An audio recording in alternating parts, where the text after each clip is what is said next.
Aquí empiezan los desayunos de 24 horas. Con María Josefa Coronel.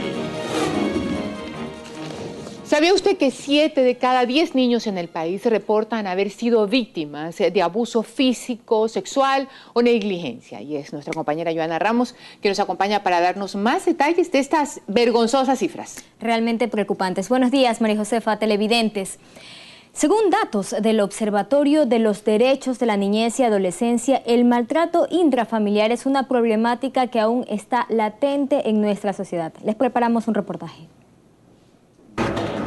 Las cifras en nuestro país aún son alarmantes. Un informe publicado en 2012 por el Observatorio de los Derechos de la Niñez y Adolescencia del Ecuador señala que 7 de cada 10 niños reportan haber sido víctima de abuso físico, sexual o negligencia. Estadísticas que van acompañadas de historias y que conoce de cerca Marta Espinosa, directora de la Fundación Juconi. Ella nos cuenta que el problema de la violencia, aunque parece estar enraizado en la sociedad y es difícil de superarlo, no es imposible. La violencia, como le digo, tiene orígenes en las relaciones, las primeras relaciones, las relaciones tempranas que tienen los bebés con sus madres. La Fundación Juconi atendió durante el año pasado en promedio 60 familias con problemas de violencia entre sus miembros. La mayoría provenían de barrios urbanos marginales de Guayaquil. Una realidad que comparte David Alvarado, de la organización Plan Internacional. Ellos trabajan con niños, pero sus campañas se enfocan en sensibilizar a la sociedad sobre la igualdad y la no discriminación, los derechos de las niñas y su valoración. De 1.500 cartas que se hicieron, el 58% de niñas escribieron que sufrían algún tipo de violencia. El 58%, y la mayor parte, por no decirles todas las cartas, las niñas hablaban, por ejemplo, de la palabra miedo.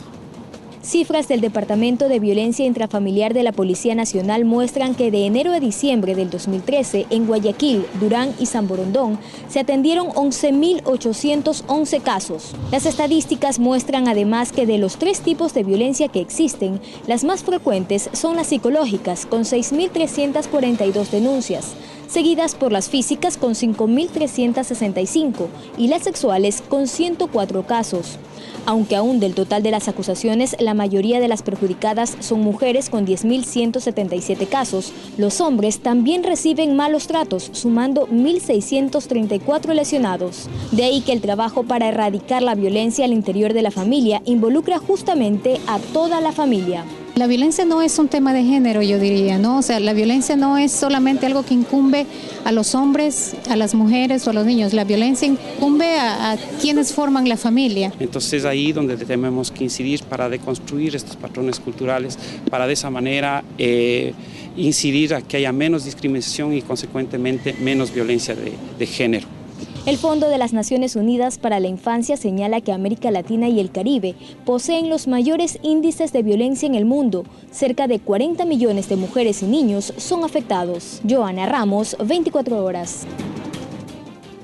Son afectados lamentablemente, Joana, por miembros de la familia. Y es tan difícil por eso demandar, porque si usted es víctima de un abuso sexual o físico, ¿qué le va a decir a sus padres, a sus parientes, mi abuelo, mi tío, mi cuñado, el vecino abusó? Entonces una denuncia, a la familia entra la autoridad. Lamentablemente, es muy complicado, es una cadena de problemas, por decirlo así. Lo que me decía la presidenta de Juconi es que muchas veces es el padre, que no necesariamente es el padre de todos los niños, ¿verdad? Entonces la mujer dice, bueno, ¿y si lo denuncio? Él me mantiene a mí, a mis 5 hijos, ¿qué va a pasar? Entonces sí involucran muchas más cosas. Pero el acoso sexual no solo afecta a las mujeres adultas. Según estadísticas gubernamentales, el 33% de víctimas de violencia sexual en el país corresponden a niños de 5 a 11 años. Gran parte de los casos ocurren dentro de los establecimientos educativos. ¿Sabe usted cómo puede identificar esta situación? Se lo contamos en la siguiente nota. El acoso sexual a menores de edad no es un tema desconocido para este psicólogo. Él trabaja en una fundación de ayuda a niños y nos contó que solo el año pasado atendió 30 presuntos casos de acoso sexual. En estas historias, los protagonistas generalmente son siempre los mismos, la víctima y un familiar, amigo o profesor. Y la estrategia que ellos tienen es la del encantamiento. Se vuelven personas confiables para los adultos que protegen a la niña, pero también se vuelven personas confiables para la niña y para el niño. Carrillo nos explica algunas de las posibilidades que llevarían al acosador o abusador a actuar de esa forma.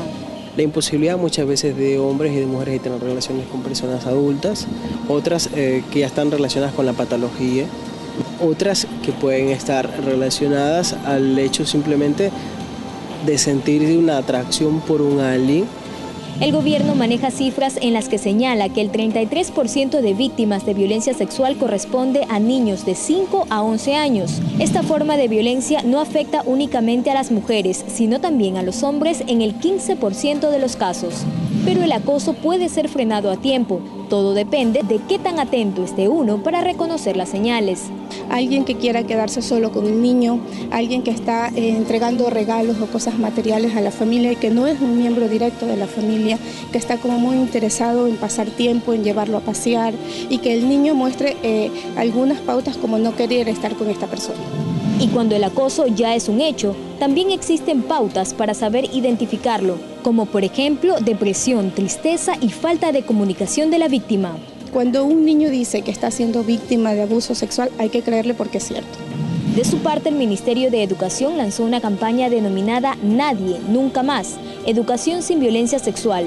El objetivo es sensibilizar a los diferentes actores de la comunidad educativa sobre la violencia sexual y dar a conocer las rutas y protocolos de denuncia cuando suceden estos hechos. Joana Ramos, 24 horas.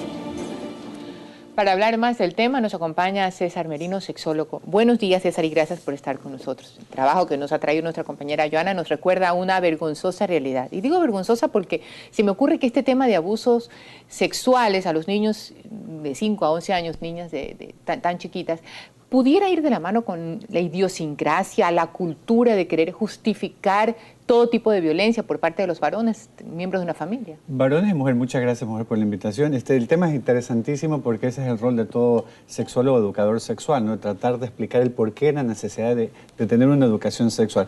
¿Qué es lo que pasa? El abusador sexual, el abusador en general es un tirano, una persona que tiene reprimida unas sensaciones y busca cómo expresarlas con violencia, ¿no?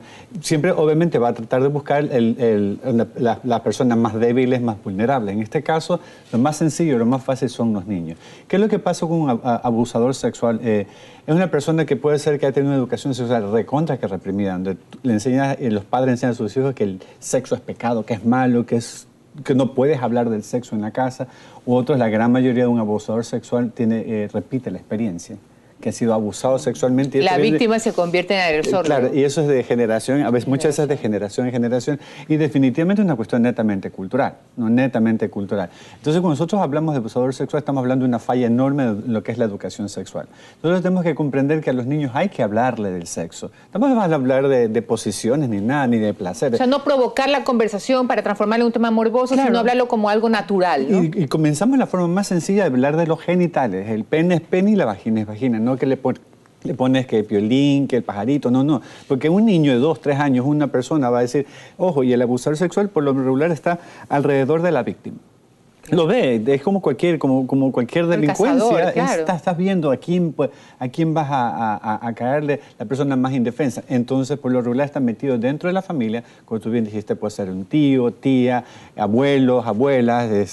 El producto de la sociedad, del alcohol, las drogas también te pueden llevar, que no es justificativo, ¿no es verdad? Claro. Pero porque si no, todo el mundo que está borracho, todo el mundo que está drogado estarían teniendo sexo con todo el mundo y no es la verdad.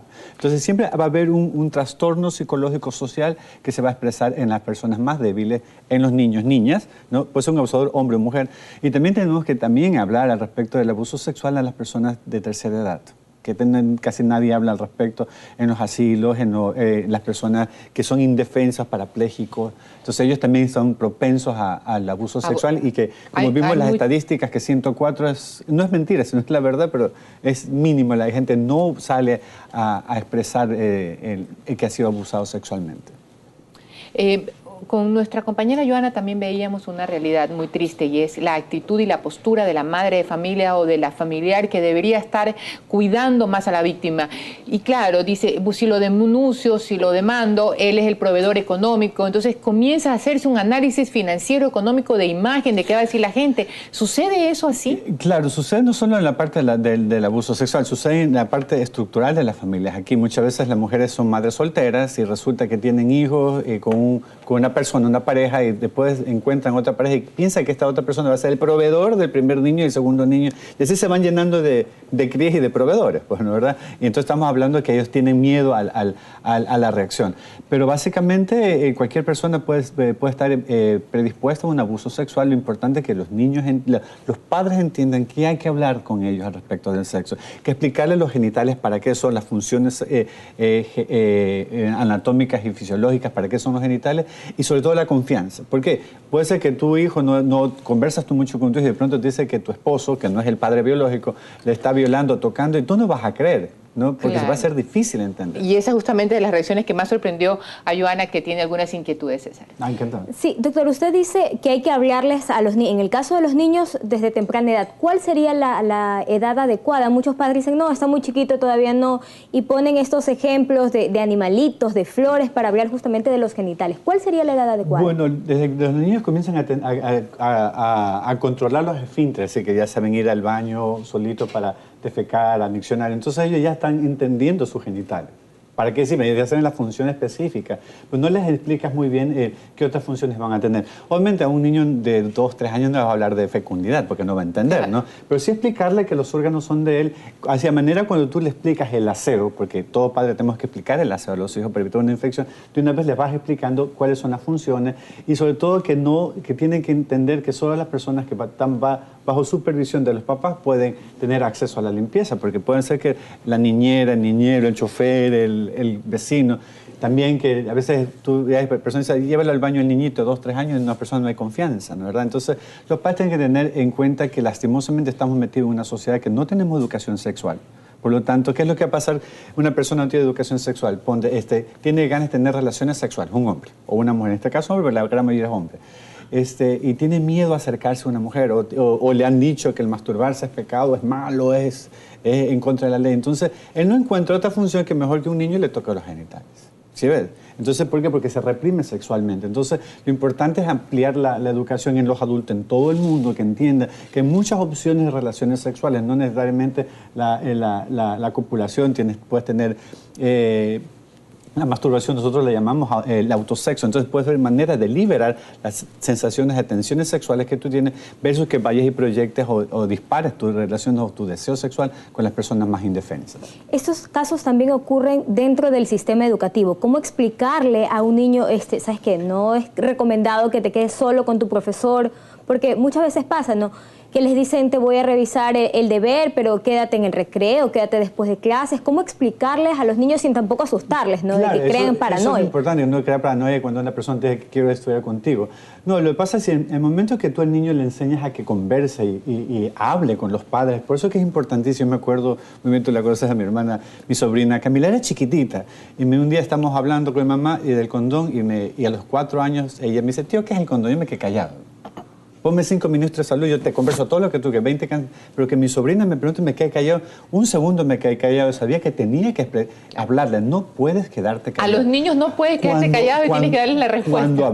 Cuando te abrió la pregunta, tienes que contestar, si no sabes, por lo menos dices, que mijito, no sé, o vamos, entremos al internet y busquemos, pero no callarte. Yo me acuerdo, lo primero que hice fue hablarle a mi sobrina de 4 años en ese entonces, yo le dije, es un material de látex que te ponen en el pene, ella no entendía que era pene, no entendía que era látex, pero tenía que hablar. Y después ya aflojé y pude comunicarme con ella. Entonces, eso es importante, crear un diálogo abierto con los hijos. Una cosa que los niños te van a contar en el colegio, sí, sabes que mi profesor siempre me pide que me quede después de clase. El abusador no va a ser que de una va y te abusa, te van preparando la presa.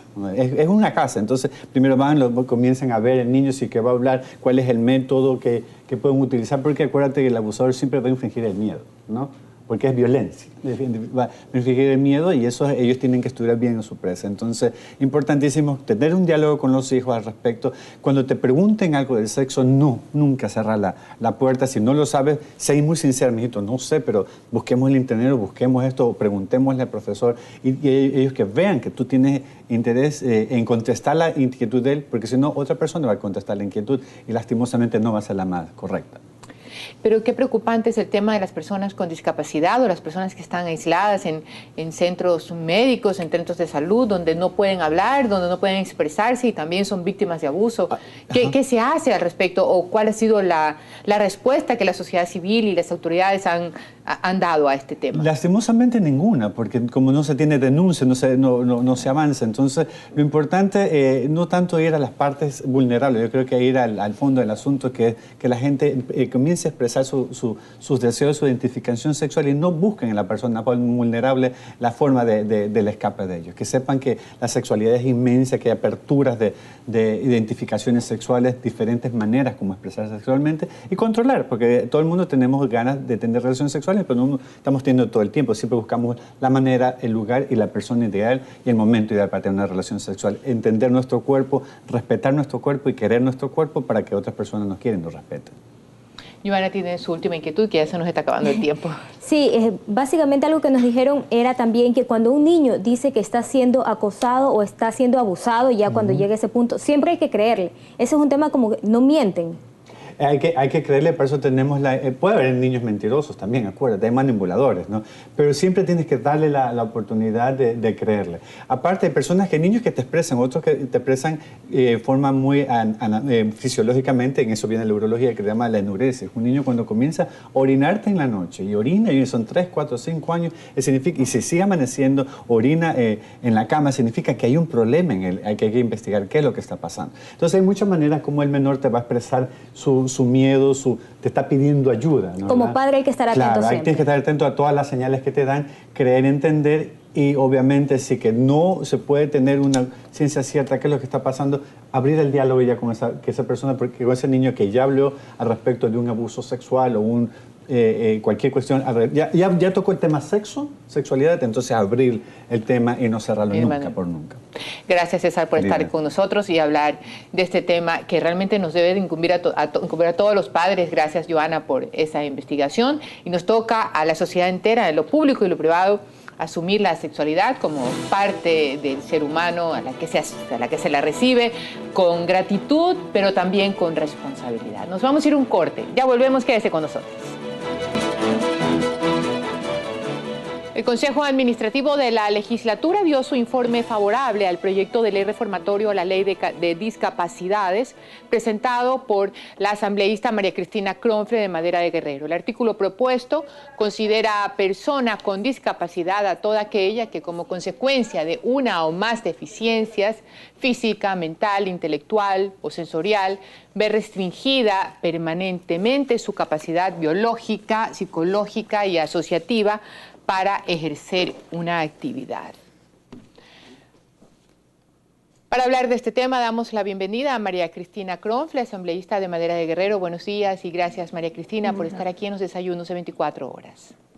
María Josefa, muy buenos días, muchas gracias por el recibimiento. ¿Qué significa esta ley reformatoria? ¿Cuáles son los avances y los logros que esta reformatoria trae consigo? Ok, la Ley Orgánica de Discapacidad ciertamente es una ley nueva del 25 de septiembre del año 2012. No obstante, desde su publicación ya hice una reforma que fue en ese entonces, y con usted lo conversamos, sobre eliminar la recalificación masiva para personas con discapacidad. En esta ocasión, pues una vez publicado el reglamento por parte del presidente de la República, como era pues su tarea, lo cual hizo un año después de que tenía su obligación, envió pues un contenido que perjudica realmente, María Josefa, a cientos de personas con discapacidad, a miles. Y este número no me lo invento yo.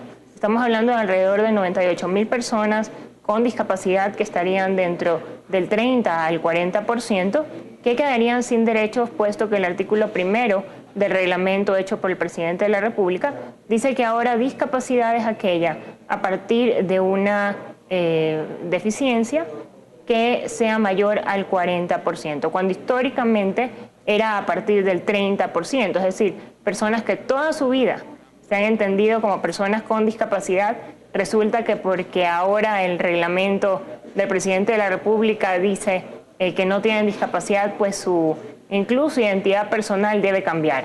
La Ley Orgánica de Discapacidades es para aquellos que tienen el porcentaje de discapacidad validado, y este porcentaje ahora es el 40%, lo cual es un grave daño el que se ha causado y creo que es menester corregirlo. Y le voy a explicar por qué. El presidente de la República, que también fue un actor político en el momento de la construcción de la Ley Orgánica de Discapacidades, nos solicitó como parte del gran acuerdo nacional al que debíamos llegar para la construcción de esta ley, que dejáramos el porcentaje en la forma y cantidad en que estaba anteriormente. Es decir, que la Ley Orgánica de Discapacidades dejara que el reglamento determinara que el 30% era el porcentaje para acceder a todos los derechos y beneficios de la Ley Orgánica de Discapacidades, lo cual fue incumplido abiertamente, puesto que hoy es el 40%, y esto perjudica, como digo, a un sinnúmero de personas con discapacidad. Por eso la reforma que ingresé en meses pasados responde a esta necesidad ciudadana de recuperar sus derechos a personas con discapacidad y además de calificar como discapacidad severa a aquella superior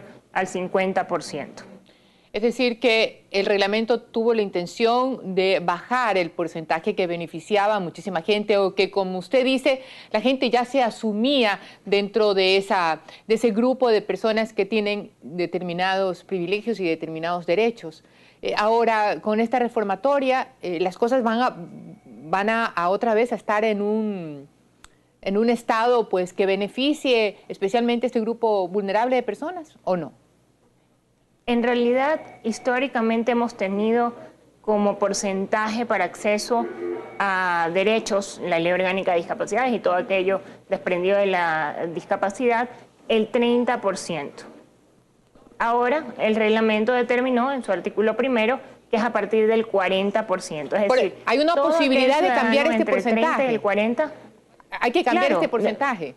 Claro, mi tarea es legislativa, por lo tanto, lo he asumido desde la legislatura para corregirlo en la Ley Orgánica de Discapacidades sin darle ya oportunidad de que el presidente quiera o no modificar el porcentaje.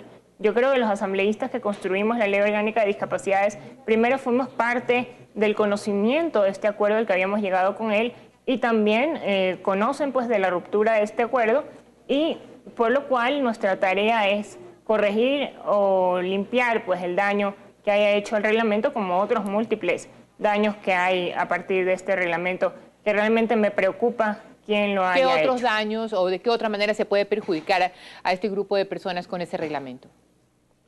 Bueno, María Josefa, para decirle que insólitamente en el artículo 16 sobre seguros médicos y medicina prepagada, les permiten a las aseguradoras médicas calificar como subnormales las solicitudes de las personas con discapacidad.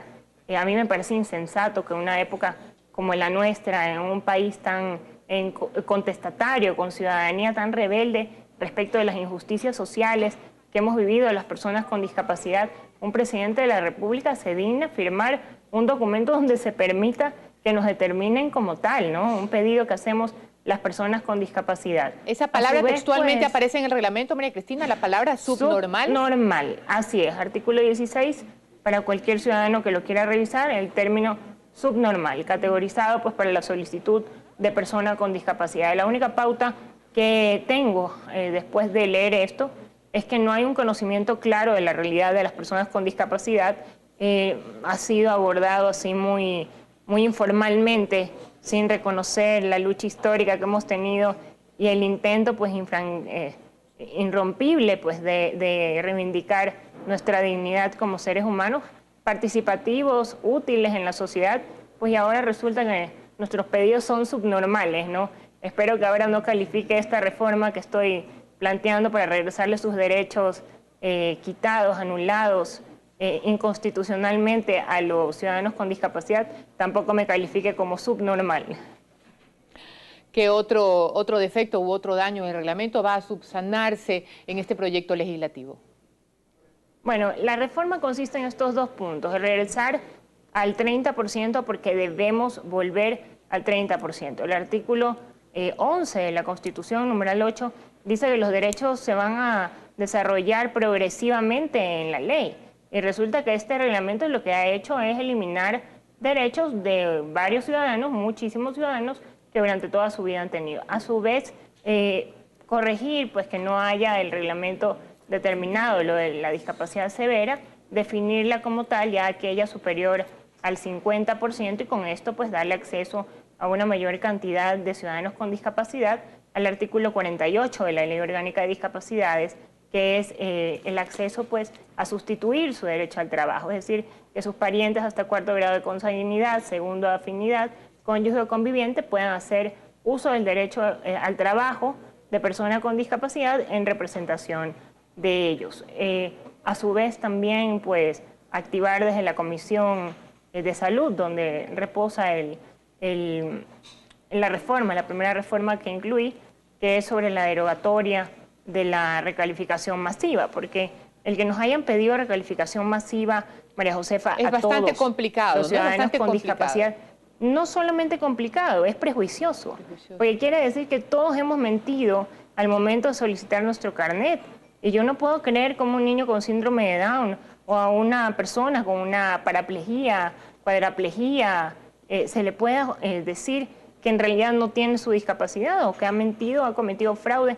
Realmente es preocupante, ¿no? Es preocupante porque incluso el artículo 10 de la Ley Orgánica de Discapacidades ya decía cuál era el mecanismo legal para poder depurar los carnets que hayan sido entregados de manera dolosa o fraudulenta.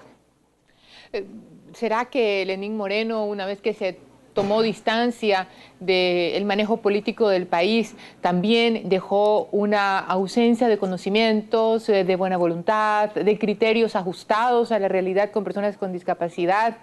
Porque no parece que existe alguna otra razón más visible para poder entender lo que usted nos comparte, la naturaleza de las palabras que incluso que se usan en ese reglamento. Así es, yo creo que fue un error, siento que fue un error de parte de Lenín ceder un espacio que no era solamente de él, siento que era un espacio de todos los ciudadanos con discapacidad que en alguna medida nos sentíamos respaldados por su presencia, igual en un espacio de poder donde de una u otra manera su figura representaba pues una limitante para el abuso de ciertos funcionarios o incluso el manejo equívoco del discurso discriminatorio, ¿no? Entonces, sí, creo que han bajado bastante la guardia respecto al tema de discapacidades. Espero yo que podamos corregir lo que se ha hecho mal. Espero yo que podamos limpiar pues lo que ha perjudicado el reglamento para que personas con discapacidad, que realmente es lo que importa, ¿no? No importa el tema político, no importa si le gusta o no le gusta al presidente de la República, lo único que importa es eliminar el daño causado por este reglamento a cientos de personas con discapacidad y sus familias que hoy tienen cero acceso, entiéndame María Josefa, cero acceso a derechos como inclusión educativa, rebajas en servicios básicos, rebajas en transporte, cero acceso a jubilación por discapacidad, cero acceso a afiliación voluntaria por discapacidad. Entonces hay la eliminación de varios derechos fundamentales para personas con discapacidad y esto únicamente responde a una falta de constitucionalidad y además a una falta de conocimiento de la realidad profunda de lo que significa tener una discapacidad. Al único derecho que tienen acceso las personas a partir del 30%, irónicamente María Josefa, es a incluirse dentro del 4% de la nómina de empleados permanentes. Pero resulta que asimismo no tienen derecho a jubilarse por discapacidad. Entonces hay una severidad de contradicción dentro del reglamento que hay que corregir. Si el reglamento ha determinado que para inclusión dentro del 4% sí se responde con el 30% de la discapacidad, es porque también el reglamento ha reconocido que discapacidad es a partir del 30%. Por eso hay que corregir y volver al 30% para que personas que han tenido sus derechos durante toda la vida no se vean hoy excluidos. No los pierdan. Y no se vean hoy excluidos con esta nueva fijación de un porcentaje. Se ven excluidos. Claro, se ven pueden excluidos. sentir. Claro, vamos a corregirlo en la Asamblea porque es nuestra responsabilidad.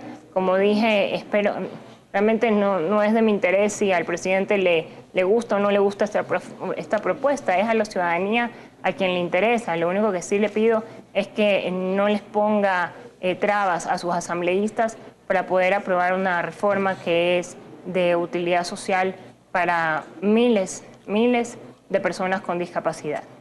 Muchísimas gracias, María Cristina, por estar con nosotros y estaremos estaremos siempre, María Josefa, por apoyar este tipo de temas. Sí, estaremos muy pendientes de lo que tenga como resultado toda esta actividad estatal, tanto del Poder Legislativo como de la decisión del Poder Ejecutivo, en pro de los más vulnerables y, como usted mismo lo dijo, para cortar esta brecha de injusticia social y de inequidad.